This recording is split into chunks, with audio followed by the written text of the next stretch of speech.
नमस्कार दोस्तों, मेरा नाम है राहुल यादव और आप सभी का स्वागत है इन्वेस्ट राइट की एक नई वीडियो में।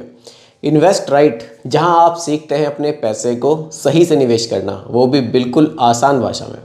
तो चलिए दोस्तों, बात करते हैं आज के टॉपिक की। आज का जो टॉपिक है वो लमसम के ऊपर होने वाला है। क्या वाकई अभी सही समय है लमसम करने का? क्योंकि देखिए, मार्केट अभी काफ़ी डाउन हुई थी, तो लोगों के कमेंट्स मेरे पास आए कि क्या सर अभी लमसम कर सकते हैं।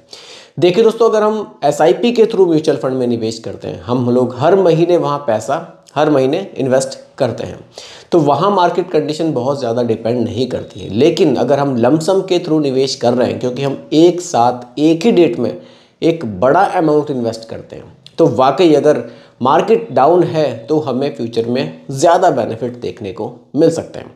तो अगर आप लोग लमसम के लिए इन्वेस्ट पैसे को करना चाहते हैं, तो वाकई मार्केट कंडीशन को देखते हुए आप लमसम कर सकते हैं और अच्छे रिटर्न्स जनरेट कर सकते हैं।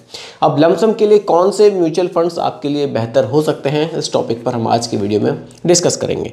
और देखिए, ऐसा नहीं है कि ये मौका बस अभी आपको मिला है, ये मौके आपको आगे भी मिलते रहेंगे। अगर आपके पास पैसा है तो थोड़ा सा होल्ड रखिए पैसे को, और अगर आपको लमसम ही करना है, थोड़ा सा वेट कीजिए मार्केट के डाउन होने का, उसके बाद आप निवेश करेंगे पैसे को, तो वाकई आपको ज़्यादा रिटर्न्स मिलने के चांसेस बढ़ जाएंगे। देखिए, ऐसा नहीं है कि आपने कभी भी लमसम किया तो आपको लॉस होगा। देखिए, थोड़ा सा ग्राफ बनाकर मैं आपको समझाने की कोशिश करूँगा। देखिए दोस्तों, मार्केट हमेशा इस तरह से चलती है, कभी अप दिखेगी आपको, कभी डाउन दिखेगी। जैसे आपने नॉर्मली, हम ह्यूमन से हमारी जो धड़कनें चलती हैं वो भी इसी तरह से चलती है, तो मार्केट भी इसी तरह से चलती है। अगर आपने यहाँ पैसे को निवेश किया, अभी मार्केट यहाँ है, तो आपको लगेगा कि मेरा पैसा तो डाउन हो गया, मैंने तो बिल्कुल पैसे में लॉस हो गया। लेकिन ऐसा नहीं है, अभी मार्केट यहाँ है, ऐसा भी हो सकता है कि मार्केट आपको यहाँ दिखाई दे, तब आपको लगेगा कि हाँ, मेरा पैसा बढ़ रहा है। इसीलिए म्यूचुअल फंड में जब भी आप निवेश करें, शॉर्ट टर्म के लिए कभी ना करें, थोड़ा सा मार्केट को टाइम दें। क्योंकि अगर आप मार्केट का ओवरऑल ग्राफ देखेंगे, पिछले आप 10-15 साल का भी ग्राफ देखेंगे, तो मार्केट आपको अप डाउन दिखाई देगी। लेकिन आज की डेट में देखेंगे तो मार्केट में आपको इतना बड़ा गैप दिखाई देगा, इतना बड़ा। तो ओवरऑल जो मार्केट है वो लॉन्ग टाइम में हमेशा ऊपर ही जा रही है, क्योंकि इसके बारे में कहावत भी है कि आदमी हो या मार्केट, लॉन्ग टाइम में तो ऊपर जाना तय है। इसलिए म्यूचुअल फंड में जब आप पैसे को निवेश कर रहे हैं, कभी भी बहुत ज़्यादा पैनिक होने की ज़रूरत आपको नहीं है कि मार्केट डाउन हुई है, मेरे पास पैसा नहीं था, मुझे इन्वेस्ट करना था, लमसम करना था, मैं कहीं से पैसा लूँ, इसको निवेश करूँ, मुझे ज़्यादा प्रॉफिट होगा, ऐसा नहीं है। अगर आप लॉन्ग टाइम के लिए पैसे को निवेश कर रहे हैं, तो ऐसा नहीं है कि ये मौका केवल आपको आज ही मिला है, आगे नहीं मिलेगा। ये मौके आपको मिलते रहेंगे।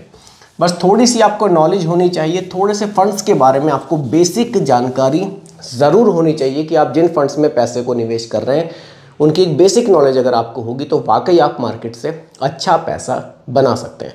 बेसिक नॉलेज पे ज़रूर फोकस कीजिएगा। इसीलिए मैं अपनी हर वीडियो में हर एक फंड की एक बेसिक नॉलेज आपको देने की कोशिश करता हूँ। चलिए समझिए, 3-4 कैटेगरी आज आपको बताऊँगा।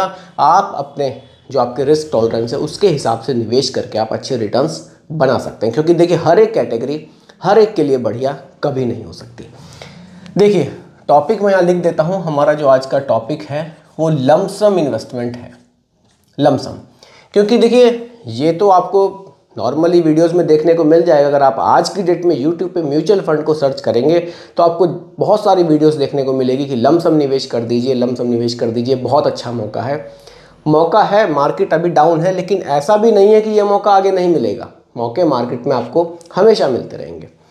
चलिए, और लमसम के लिए मुझे नीलेश शर्मा जी का भी कमेंट आया था। ये भी कुछ पैसा है जो लमसम में लमसम के थ्रू म्यूचुअल फंड में निवेश करना चाहते हैं। तो नीलेश जी, आपका भी बहुत बहुत स्वागत है हमारे चैनल पर। मैं सभी व्यूअर्स की तरफ से आपका स्वागत करता हूं। तो लमसम के बारे में वीडियो में बना रहा हूं। आप अपने रिस्क टॉलरेंस को देखते हुए इनमें से किसी भी म्यूचुअल फंड को आप चूज़ करके पैसे को निवेश कर सकते हैं। और अगर ज़्यादा बड़ा अमाउंट आप लमसम में निवेश कर रहे हैं, तब आप इसका थोड़ा सा डाइवर्सिफिकेशन भी कर सकते हैं। समझते हैं कैसे? देखिए, मेनली 3 कैटेगरी के बारे में अगर मैं बात करूं, लार्ज कैप, मिड कैप और स्मॉल कैप। मेनली 3 कैटेगरी की अगर मैं बात करूं, एसआईपी की बात नहीं करूंगा, केवल लमसम की बात मैं यहां पर करूंगा। सबसे पहले लार्ज कैप कैटेगरी की बात करूं, थोड़ा सा अगर बेसिक आपको लार्ज कैप कैटेगरी की मैं बताऊं, यहाँ आपका मैक्सिमम पैसा इंडिया की टॉप 100 कंपनीज में निवेश किया जाएगा। मैं लिखता चला जाता हूँ ताकि आपको और भी क्लियर हो जाए। आपका यहाँ जो पैसा होगा वो इंडिया की टॉप 100 कंपनीज में जाएगा। कितना? मिनिमम 80%। मिड कैप की बात करूं, यहाँ आपका मिनिमम 65% पैसा जाएगा किन कंपनी में? 101 से लेकर 250 रैंक तक की कंपनी में। स्मॉल कैप मिनिमम 65% पैसा कहाँ जाएगा? उन कंपनी में जिनकी रैंकिंग 251 से लेकर 500 तक होगी। लार्ज कैप वो कंपनियां हैं, AUM वाइज अगर आप देखें तो 20,000 करोड़ से बड़ी कंपनी लार्ज कैप में आएगी।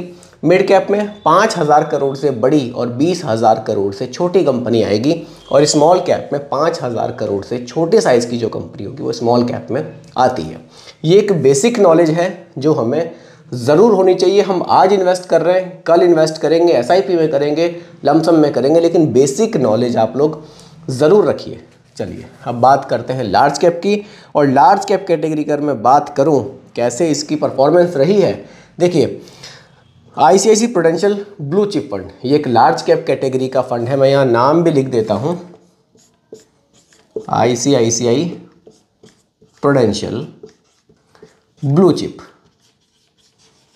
ICICI prudential blue chip fund, ये एक लार्ज कैप कैटेगरी का फंड है। अगर मैं इसकी परफॉर्मेंस की बात करूं, देखिए यहाँ अगर मैं आपको इसका इन्वेस्टमेंट बताऊं, इन्होंने लार्ज कैप में 80.29% पैसा इन्वेस्ट किया है और मिड कैप में 9.9 और स्मॉल कैप में 0.82%। सीधा रिटर्न्स की बात करते हैं, वीडियो को ज़्यादा लंबा नहीं खींचेंगे, मेनली टॉपिक क्लियर होना ज़रूरी है।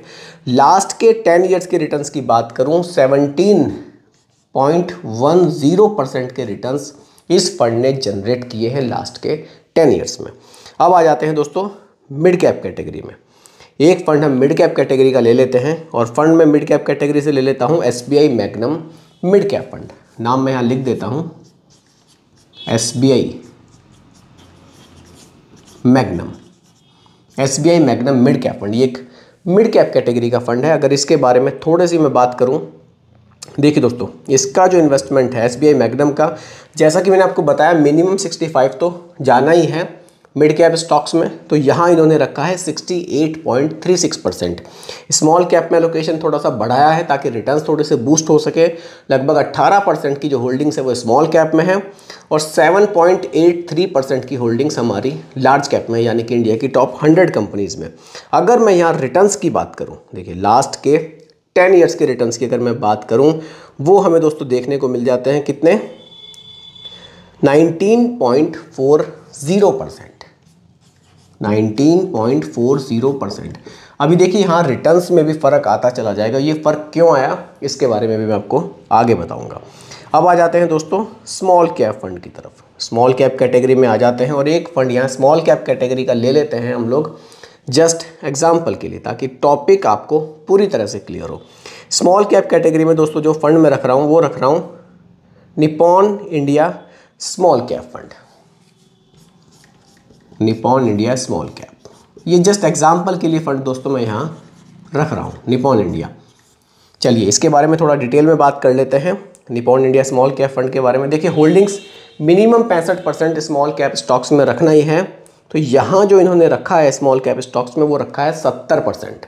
70% पैसा आपका इंडिया की 251 से 500 रैंक तक की कंपनियों में निवेश किया जाएगा। बाकी मिड कैप में लगभग 13.87% है और लार्ज कैप में 11.56% की होल्डिंग्स इन्होंने रखी हुई है।